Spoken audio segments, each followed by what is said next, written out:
Selamat datang di mata kuliah Quality Engineering atau Teknik Rekayasa Mutu bersama saya, Davi Yulianto. Dengan terbukanya arus globalisasi perdagangan saat ini menandakan hambatan arus perdagangan antar negara juga mengalami semakin berkurang, bahkan hilang.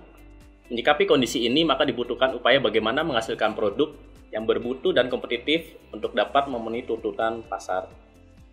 Untuk dapat menghasilkan produk yang bermutu sesuai tuntutan pasar, maka dibutuhkan suatu komitmen dan sistem yang mengatur proses pengendalian mutu dari hulu hingga hilir.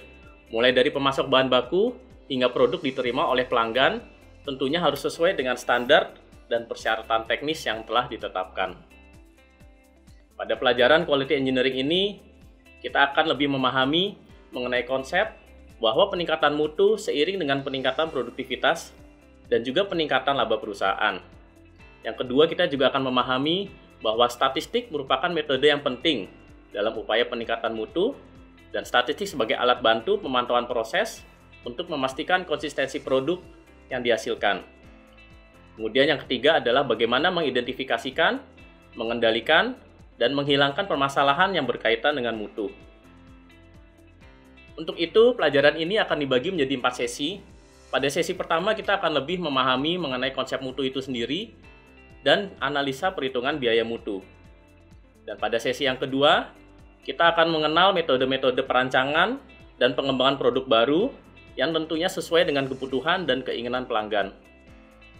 Kemudian kita juga akan lebih memahami mengenai 7 alat bantu pengendalian mutu dan implementasinya. Selanjutnya juga kita akan memahami mengenai metode statistik sebagai alat pengendali mutu dalam proses.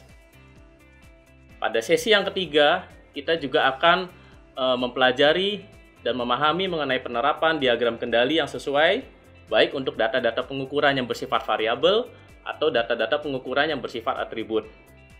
Serta kita akan belajar mengenai pemahaman diagram custom, yaitu diagram jumlah kumulatif sebagai pendamping diagram kendali Shewhart untuk mendeteksi bila mana ada kecenderungan terjadi penyimpangan proses.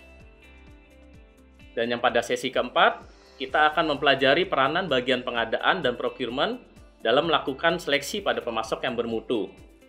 Serta kita akan memahami konsep dasar dari sistem manajemen mutu ini. Quality Engineering ini merupakan perpaduan antara ilmu manajemen dengan ilmu teknik operasional. Secara singkat, tujuannya dengan memahami pelajaran ini adalah untuk memahami dan memastikan bahwa produk yang dihasilkan apakah sudah memenuhi standar spesifikasi yang dibutuhkan dan apakah produk yang dihasilkan sudah memenuhi kebutuhan pelanggan. Demikian perkenalan untuk mata kuliah Quality Engineering ini. Terima kasih atas partisipasinya. Sampai bertemu di sesi selanjutnya.